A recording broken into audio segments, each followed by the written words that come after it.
Hey everybody, it's Jordan Elizabeth Gelber, and I'm here with the Bold and Blonde update. And today I am joined by my good friend and colleague, I guess, Jeremy Leonard. Yeah, it's weird that we work together now after all this time. I know, after all this time. I mean, you're very good. You look right at the camera when I'm still looking at you on Zoom and anyone who's talking. But you're like, It's yes. hard. It's hard though. Like right now, I want to be looking at you and I want to see your facial expression so I can interact, but I have to look at this little camera instead. It's weird. Thank you though. Thank You're you. doing so well. You're so professional, which leads Mhm. us to why you're here.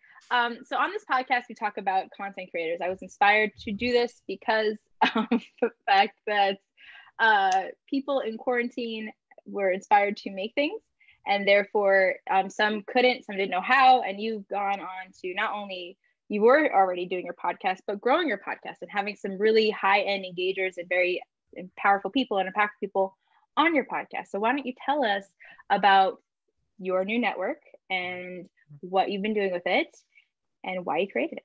Yeah. So Your New Network is a podcast to where for the past like 3+ years, I've been making a lot of relationships on LinkedIn with authors, CEOs, entrepreneurs, just all around, just incredible thought leaders across the world. And what I wanted to do is, I've been learning from all these people. I'm a 28-year-old man. And what I did realize really quickly is that I don't know much in the world, but I was learning from all these really influential people.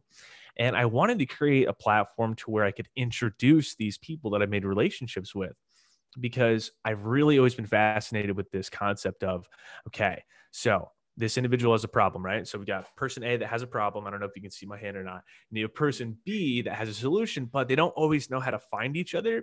And just because someone else has that solution doesn't necessarily mean they're the right fit. So Mm-hmm. I wanted to create a platform to where I could introduce those people that are having problems with the people that have the solutions, with people that I trust and I would highly recommend. So yeah, I invite people like you on. You were episode number 5, I think, on the podcast. Mm-hmm. So number 5, yeah. So I take people on. I talk about their background, history, what they do, their services offered, and life lessons that they learned along the way. So that way I can learn and I can share those with other people too. Cool. So obviously I'm biased towards you because you work with me and I've known you for forever. But I think one of the exciting lessons that you showcase through your podcast is the purpose of using a kind of piece of material to grow your networking. So how has content creation opened more doors for you in networking? Sure. Well, I'm definitely biased on this one, but I think LinkedIn is the greatest thing that's ever happened to me. It's a 24/7, 365 networking extravaganza that just never stops ever. And, I started creating content a long time ago, but the podcast in particular is just really taking it to the next level.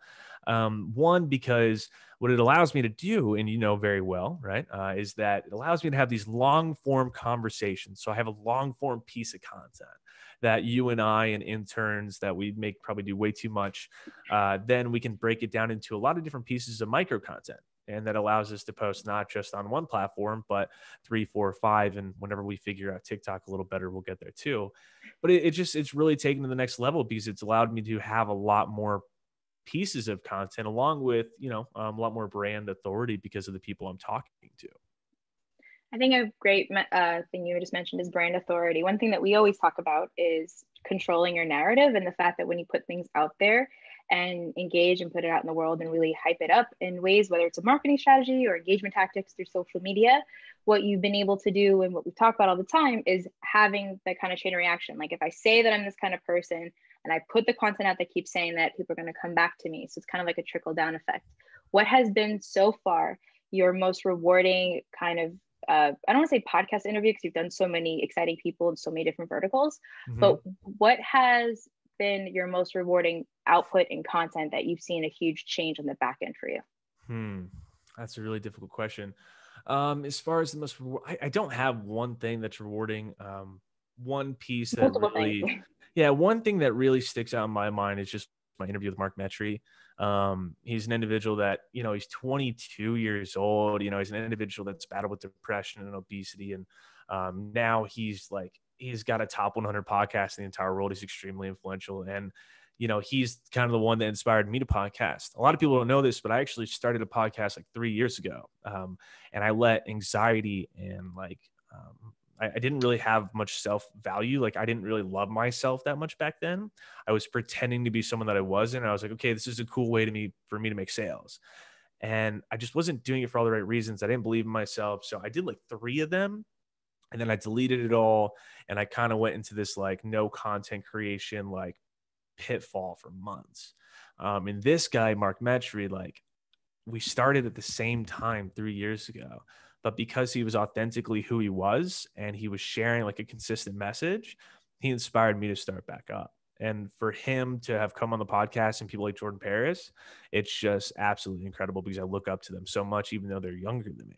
So I hope that answers your question. No, I think that definitely answers the question, and it also highlights something that we say all the time. I mean, we're going to have a lot of repetitive moments, but they're repetitive for a reason. And one thing that I just talked about actually in another podcast is the purpose of authenticity and why authenticity is such a valuable asset. And also not only as a human to be authentic, but in the things that you put out there. Right now, we're in such a society of cancel culture that I think that if you putting out things that are truthful to you and truthful to your reasons why, and you're going to attract, it's going to be like a magnet. How has, like, to you, with especially now with podcasts, what trends in authenticity and why authenticity now, do you think? I'm not really sure. I think it's just more visibility around what authenticity really means. I think for a long time, people got stuck in bubbles in a sense. Mm-hmm. Sure, they were surrounded by the same people that they were always surrounded with, and who you surround yourself with is really who you become, in the sense of like our mindset, our values, our beliefs, all those different things, right? And I think because podcasting and social media has allowed us to really open up to a lot of different other people, that it's okay to be your authentic self and kind of like get those people out of your life, kind of let them go off a fall off category. And that's really what's happened to me. Podcasting and networking has really allowed me to not necessarily be who I used to be, but really be able to grow, and not from a fake perspective, understanding that who I am is okay and where I'm at is okay. And what I want to talk about, whatever that is, as long as I'm being authentically true and I believe what I'm saying, that's okay. Not everyone's going to like it. A lot of people aren't going to like it, but a lot of people are going to like it, and they're going to love you for being you. And that's what it's done for me. Oh, definitely. I think we've realized that with online and social media and this engagement, there are people like us all over the world that are screaming for community and looking for people to connect to. And because of these great platforms, we've been able to network, which is why your new network, I think, is so impactful. I want to ask you more about, building a podcast. Obviously, we've discussed that YouTube's valuable, and we should definitely both individually have YouTube channels, which we'll do hopefully before 2020 is over. But why did you decide to launch a podcast versus another medium of content? Well, I found out pretty quickly on that although I love to write, I'm not the greatest writer. It's not that I don't create compelling pieces of content by any means, but I have a lot more difficulty with writing. And then the podcast just, I don't know, it just made sense to me. It was like, okay, I can talk to other people. It allows me to interview other people and ask them questions in real time. I don't know. The podcast just made more sense than creating like a magazine article that could be featured or writing a book. It was more of an ability to create long form content, interview people, and then repurpose it. So I think podcasting is the ultimate form of long form content that you can use for anyone struggling out there to come up with content creation ideas. I think a podcast is an incredible way for you to learn how to create content. Because you're doing it in real time. And then from there, you can go back and break it down into micro pieces of content. Very cool. So you have this great podcast and your life has completely changed or been uprooted, to say the least, because of the times of COVID. I can't wait till I can say there's no more times of COVID. Like I am so ecstatic about it. I think we all are. I think we're all grasping for that moment. And with flu season upon us, I hope no one else gets impacted or hurt or anything. But I think we're getting close. Oh yeah, I really, really hope so. And maybe it's the election. I don't know. I'm not like a conspiracy theorist, but I don't know. I'm just ready for it all to be over. Very, very excited for it to be over. Yeah, it'll definitely be over soon. But in the meantime, all of us are affected by this. This has opened many doors for us, and this has also closed many doors for us, but it's been creating unique obstacles where I think we've been able to thrive.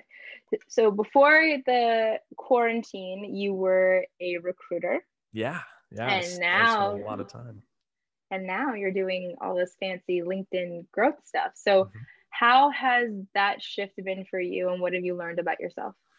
I think, and I want to touch on this part because I think what you said was awesome, is that there's have been so many doors closed, but every time a door closes, there's another opportunity in there every single time. Whatever you're going through, if you're fired or laid off or COVID happens and half the population goes without jobs, right?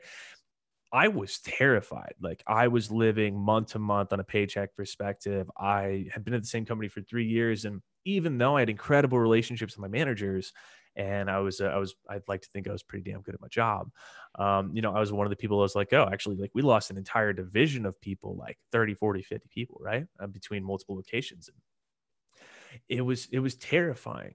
But in that moment, I had two options. I could accept it and grow, or I could just like dwell in my own pain. I could just like have a victim mentality of like, woe is me. Well, what am I gonna do now? Like, this is bullshit. Like, how could they fucking do that to me? I don't drop hard F bombs, but a lot of people, whenever this happened, they used it as an excuse to not grow. They just stopped trying because they're out of their comfort zone.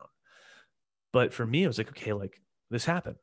I've been talking about getting this podcast going. I've done like one, but why not go all in now and help grow my own company? And thankfully, people like you have helped grow my own company, and working as a LinkedIn organic growth strategist. So understanding that there's always opportunity and whatever storm is going on is what I did. And no matter how hard it was, facing possible evictions and car payments missed and whatever it was, it changed my life for the better. And I'm so happy of where I am now, as opposed to working for corporate America, to where at any moment someone could decide my fate for me. Yeah, there's something very empowering about creating your own path, and also the fact that I think you have such a unique story to tell, and you really turned what was into a lesson in what can be now. So for everyone listening to me, I think you don't have to dive into your own personal story. I recommend all of you go listen to Your New Network and check that out, soon to be on Star Baby Network. Hmm. Hey. um, but I think what's important, is to discuss the power of storytelling. Storytelling can be such a overutilized or lax term, and it means so many different things. But what does storytelling mean to you? Because I know that's a tool that you utilize in everything that you do. Yeah, it means the world to me. I think I learned very quickly on. So for those that don't know, like, I moved out on my own when I was 16 years old. I still had like loving support from my family, love my mom, love my dad, still had a little help there. But I moved out on my own when I was 16, and I got a sales job, like knocking on doors in Connecticut in the middle of the winter, like selling roofing and metal roofing. And let me tell you, some people in Connecticut they did not like that. I've been chased by dogs, but I learned really, like, early on, the importance of, okay, not just having a product, but being, like, the ability to create a story around whatever narrative it is that you're pushing, because you want them to be interested in what you have. And you might have an incredible product, but if you don't know how to appropriately sell that from a storyline, really paint the picture of whatever it is, then you're not going to get very far. And that's why sales is such a complicated process too. It's having the ability to storytell, being able to sell yourself. Learning that very on really changed my life, definitely for the better. You have to be able to, and I'm going to talk directly because I was a recruiter for so many years. For people that are out there that are job seekers, I know how hard it is right now, and the unemployment rate's definitely going down. But at the end of the day, I know a lot of you aren't necessarily where you want to be. You might be having to take jobs that aren't a good fit for you long term, or you might still be looking for the right fit, trying to get back into the workforce. As a job seeker, you have to learn to create the narrative of your own story, and then also how to sell that story to the people that you're interviewing with. So if you don't know how to, it's definitely something that you should learn, especially as a job seeker. And don't be afraid to be honest about your story, I think, is also a really other Yeah, crucial if thing. anyone tells you, like, one of the most controversial things as a recruiter is gaps. It's a very complicated concept because, okay, this person just went 6 months without a job. This person just went a year. A lot of people don't know really how to address that, Jordan. Mm-hmm. My biggest piece of advice is just being honest. If you went on maternity leave, tell them. If you lost a family member, be honest and tell them. Having that vulnerability has always meant the world to me. But if someone ever judges you for having a gap, then they're not a recruiter that you should probably be working with anyway. Definitely. Because we all come through struggles and hard times, no matter who we are. And if a recruiter judges you for that or tells you you're not a right fit because of your lack of recent experience, then they're probably not a good recruiter. You should probably find another. Go find another recruiter. I'm so happy you came on. I've been doubting you on for a while. Obviously, you know I don't always talk about business stuff on this channel, but I think it really is important to show the people that work with us, and also the fact that we took your podcast, turned it into a piece of content, and now we're going to get to distribute it and bring it to other places. So I think I really wanted to invite you on to show other people that if you're inspired to make something, you don't know where that's going to take you. It's just about kind of having the leap of faith to go forward, to inspire yourself and not be afraid of what other people say, because they might not be able to do it. You can. And really just believe in yourself. If you didn't have a leap of faith to just start a conversation, don't worry about quality. If you have the right camera. I mean, I bought a Yeti mic. I'm using my AirPods. So, you know. Did you? Yeah, I was going to ask, where's your Yeti mic? You just bought that thing. I did just buy that thing. I don't know. I mean, and I know we're very biased, but I just interrupted like an incredible part of what you were saying, because that was so important. That was going to be a great sound clip, and I ruined it. Completely ruined it. This is our working relationship and our friendship. So I think it's fun, but I want to implore those listening that it's not about making a fancy movie, and it's not about, you know, starting a great theater workshop, and it's not even about making a web series or whatever. Sometimes it's just about, I have something to say, and I feel like what I have to say will resonate with others. And if I just take the time to share that, maybe someone out there listening, if it's just one person. A lot of people out there don't know that direct sales, the goal is to get 1%. So if you just get one person, like, just celebrate in that victory. You never know who's listening or who you're impacting and what will be impacting 6 months from now. But just getting started. I mean, I know that I personally didn't start this podcast without your support, and I appreciate that. And now I get to give back and not only have him do great stuff with us, but he's making content that's going to be distributed on what we're doing, because we want to keep educating people. And I think there's a lot of knowledge of wealth and opportunity around that we can share with everybody. Yeah. And don't let, a lot of people aren't going to get it. This transition about whatever you're wanting to do that you're not necessarily doing. A lot of people are going to tell you like that you can't do that, or they're not going to really understand. I still have people that don't understand. Whenever I first started the podcast, people were like, why? Like, what do you have to talk about? Like, I even got direct feedback from people very close to my life, and like, you're wasting your time, you need to go get another job. And now they are coming and telling me like, congratulations, Joe. And I've only had like, so many amount of episodes, but no matter what someone else says, just stay true to who you are and what you want to do and go for it. Worst case scenario, you do fail. Okay.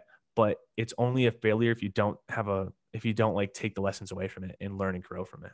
So even if it doesn't immediately work out, try again and learn from what you learned the last time. You'll get there. You have to believe in yourself above all else, no matter what noise is telling you that you aren't. That's great. And I'm so happy that you're here and, took time from your busy schedule. I really am very grateful that you're here and grateful that you're part of what we're building. And I look forward to sharing you with everybody else, and basically let everyone know, how can they find you? How can they listen to your amazing podcast? Well, we're going to be on YouTube soon. So we're going to work on that. All of my social media handles are at Jeremy J. Leo, but anyone who knows me, and Jordan really gets mad at me because I'm not on Instagram, Facebook enough. Anyone who knows me knows that I love LinkedIn. I'm there every day. And if you're not on LinkedIn, I implore you to connect with me, and I'll teach you about the importance of it. That's it. You can find me on LinkedIn at Jeremy J. Leo. If you want to find my content, hashtag Jeremy J. Leo. Cool. Well, thank you so much. And another episode of the Bold and Blonde.